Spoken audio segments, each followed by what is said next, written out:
Unlike other art movements, Expressionism has disagreements on exactly what it is. The term has had different meanings at different points in time. It can be found outside of the visual arts as well, which lends to the idea that it is more than a movement, but a style, or even an attitude. The ideas that Expressionist artists conveyed were more personal than anything that had come before it. And although the original movement has long ended, its influences and iterations can still be seen today.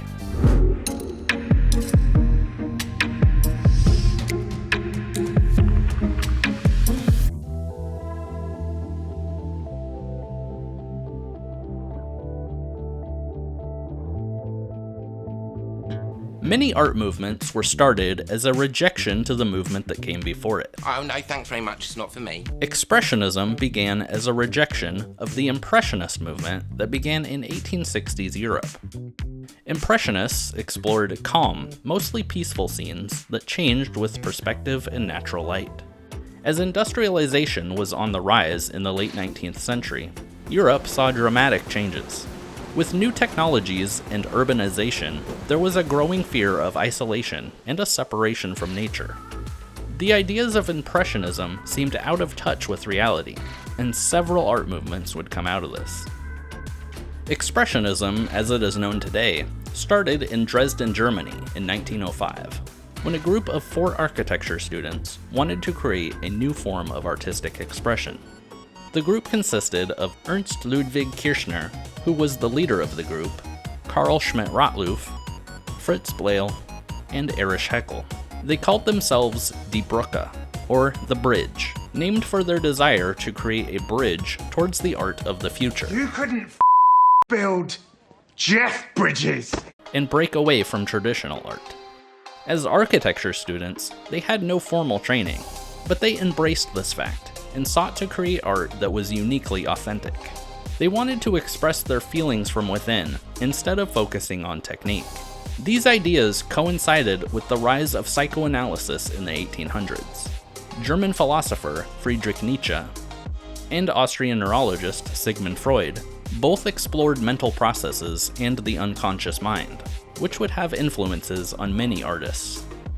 The group took heavy inspiration from symbolist artists like Paul Gauguin, Edvard Munch, and James Ensor, along with post-impressionist artists like Vincent van Gogh. Members of Die Brücke further distanced themselves from realistic imagery than either of these groups. They were characterized by their use of simplified or distorted shapes and vivid, unnatural colors, which were used to get an emotional response from the viewer. In addition to current trends in art, inspiration also came from African wood carvings and German Renaissance art. This inspiration led to woodcuts being a preferred medium, as it often created bold and jagged line work. They also popularized the lino cut, which used the cheaper material linoleum instead of wood. Works that were done with a paintbrush used heavy brushstrokes and thick paint that was applied quickly. Common themes found in the work included anxiety, alienation, frustration, and violence. In a 1906 manifesto written by Kirchner, he writes, "We call together all youth, in opposition to older, well-established powers. Whoever renders directly and authentically that which impels him to create is one of us." The original members of Die Brücke were soon joined by other artists like Emil Nolde, Kuno Amiet, Max Pechstein, and Otto Müller. The group worked together and developed their skills over a 6-year period, which allowed them to eventually go their own ways and find success independently, officially dissolving in 1913.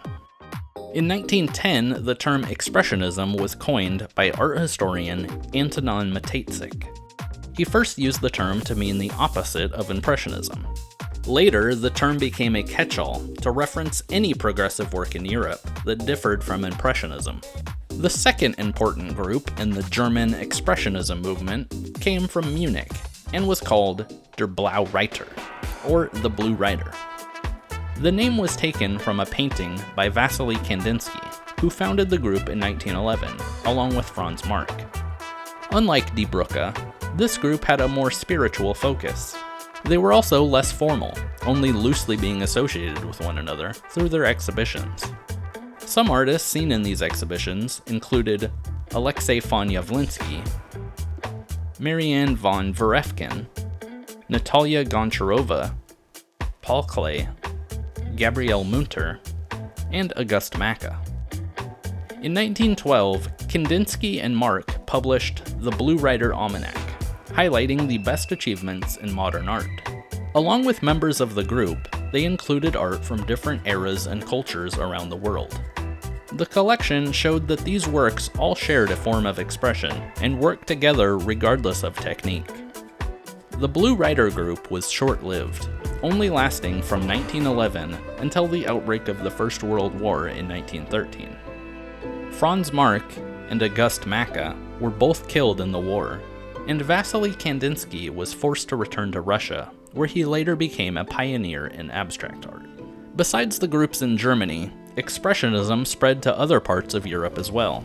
Oskar Kokoschka, Egon Schiele, and Gustav Klimt are the main artists of Austrian Expressionism, but others include Richard Gerst, Alfred Kuben, and Max Oppenheimer. These artists used more sexually charged imagery that challenged traditional ideals. Some created controversy with topics of blasphemy and other possibly demonetizing topics. Egon Schiele stands out for his many nude self-portraits. Dicks? Like a man dick? He was also arrested for having drawn hundreds of so-called pornographic drawings. France also had artists who worked in Expressionism, but France is also where Fauvism first appeared, an art movement known for its radical use of color. Fauvism was started the same year as Die Brücke and was led by artist Henri Matisse. The Fauves were yet another source of inspiration for Die Brücke. While Fauvism shared a similar use of unnatural colors, the biggest difference in these styles was the subject matter. Unlike the Expressionists' distorted shapes and focus on the psyche, the Fauves were primarily motivated by color theory, while still depicting traditional subject matter. French artist Haïm Soutine had his own unique style and worked exclusively in Expressionism. Other French artists only briefly worked in Expressionism, including Georges Rouault, who was also part of the Fauvism movement, and Marc Chagall, who is associated with many different major art movements. Following World War I, Expressionism was the dominant art style in Germany. New groups popped up in most major cities, including the November Group, led by Max Pechstein and Caesar Klein, and smaller, more politically motivated groups. In 1918, a group was formed in the Netherlands by artist Jan Altink, called Die Ploeg, or The Plow, named after Altink's vision of cultivating the art world.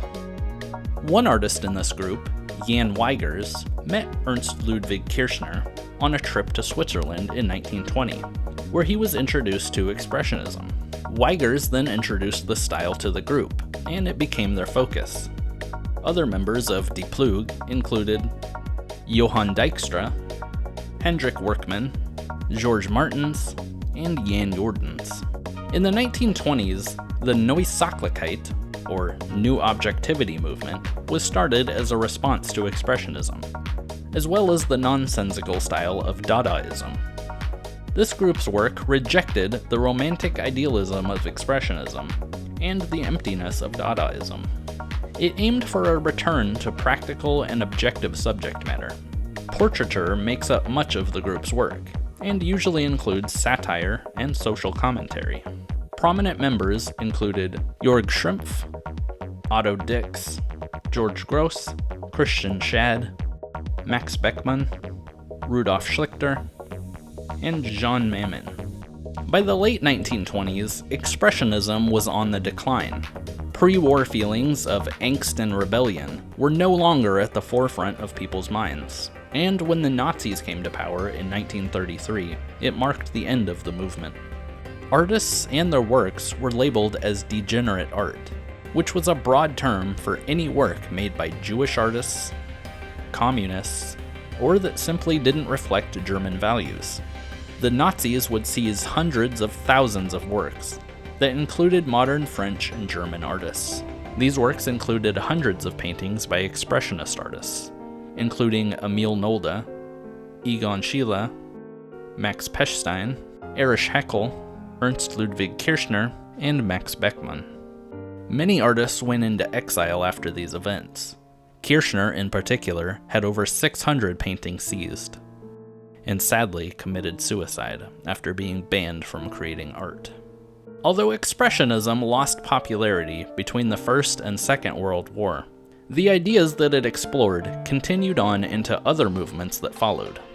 In the late 1940s, the abstract Expressionism movement began in the United States, with artists Jackson Pollock and Mark Rothko as its leaders. In the late 1970s, a movement started that aimed to revive the German Expressionism movement. I can't keep doing this forever.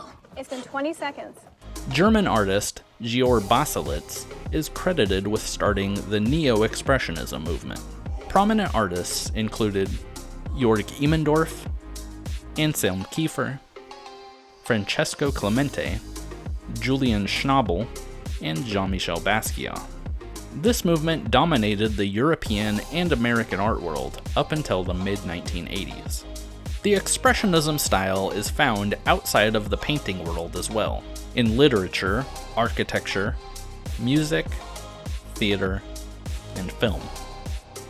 In literature, Expressionism refers to more subjective experiences and the expression of emotions rather than experiences strictly based in reality. Architecture in this style can be found mostly in Germany, defined by its use of unconventional shapes and structures that give it a unique feel.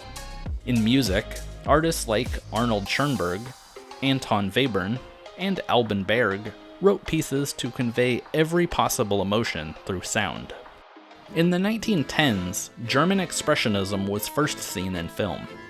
A common technique seen in these films was the Dutch angle, a tilting of the camera that was done to evoke different emotions. The technique can be seen in a wide range of films and even video games to show disorientation, tension, or madness. Film noir in the 1940s and 50s continued these Expressionism influences, as did neo-noir, which began in the 1960s, but continues today. Film director Tim Burton, in addition to using Dutch angles, uses visual influences of German Expressionism in much of his work, which give it an instantly recognizable art style. Expressionist artists are still a major influence in the art world, and their ideas continue to inspire. So, what are your thoughts on this subject? Do you have a favorite Expressionist artist? What do you think about the original movement, or any of the movements that it influenced? Any thoughts you have on this style, or the artists mentioned, please let me know in the comments. And if you'd like to see more videos like this, please support this channel by liking and subscribing.